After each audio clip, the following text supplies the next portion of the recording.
Now, the second is subdirections.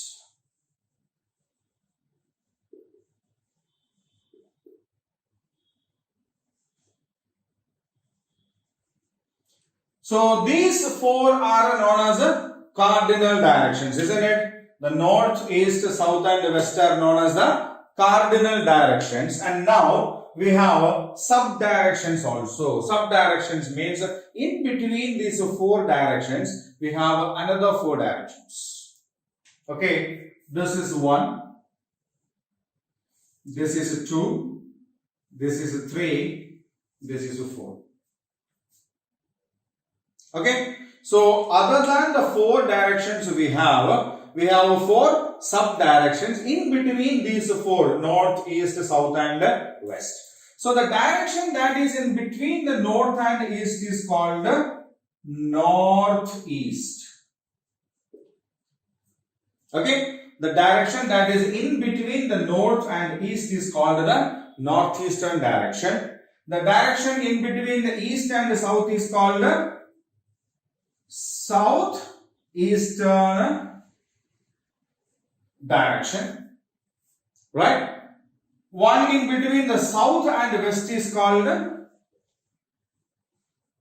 southwestern direction, and the one in between north and west is called the northwestern direction, the northwest. So, north, east, south and west are the four cardinal directions we have, and there are four directions in between them. They are known as the northeast, southeast, southwest and northwestern directions, right? So, these cardinal directions and the sub-directions that we have or that we understand from a map helps us to locate different places. Helps us to locate different places. Right?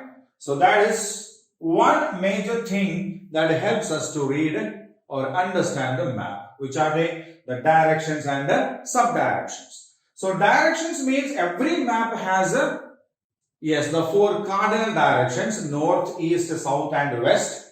The north is already mentioned using a north line in a map. So once when we know the north, it is easy for us to understand the remaining three directions. Face the north, then we have east on our right, west on our left.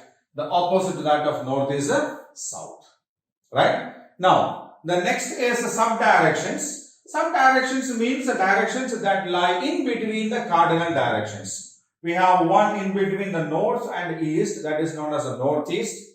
In between east and south, we have another direction known as the southeastern direction.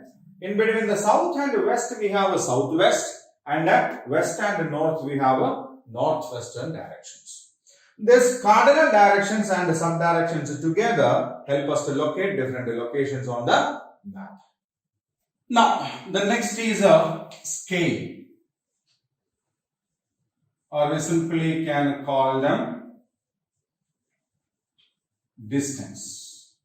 So we have already, we know that Earth is a vast body and we are bringing the entire details of this into a sheet of paper. So what happens is, we cannot keep the entire size of a thing in the drawing, isn't it? For example, if we assess the distance from Kashmir to Kanyakumari,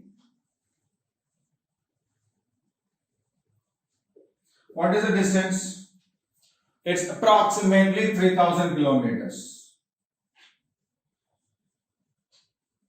It's approximately 3000 kilometers. Is it possible for us to draw this 3000 kilometers on a sheet of paper?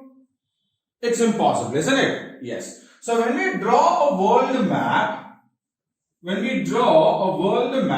we can see the peninsular region over here, and the political map of India is shown there, and this is just this much.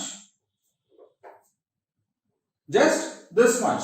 And if we want to know what is the distance from Kanyakumari to Kashmir, then we need to, can we measure it over here?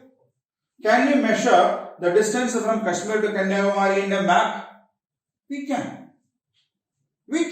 How? At the bottom of these maps, they will give us a scale. What do they say? 1 centimeter is equal to 1000 kilometers. Okay, so what does that mean?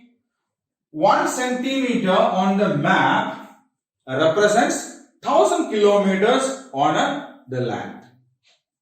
Okay, now if we take a scale and check the distance from this spot to this spot, we get approximately 2.89 or something like that centimeters. Means approximately 3 centimeters.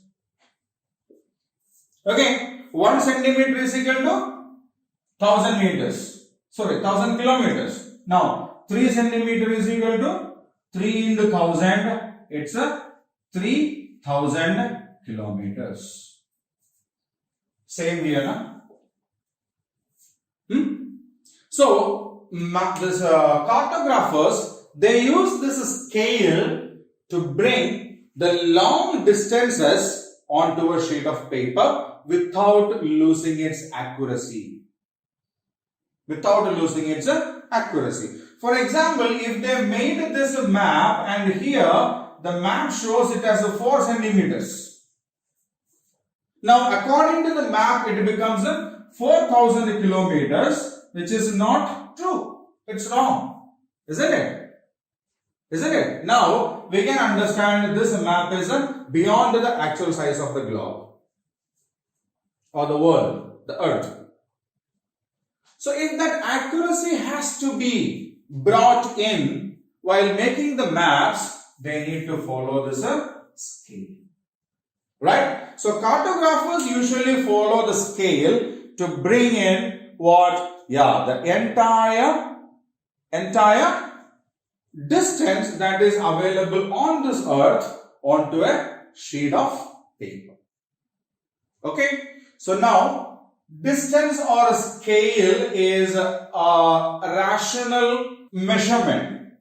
A rational measurement on the earth which is brought onto a sheet of paper. This is done so as not to lose the accuracy of distance on the earth in between two places. Clear? Yes. Now, the next point that we need to discuss over here is colors.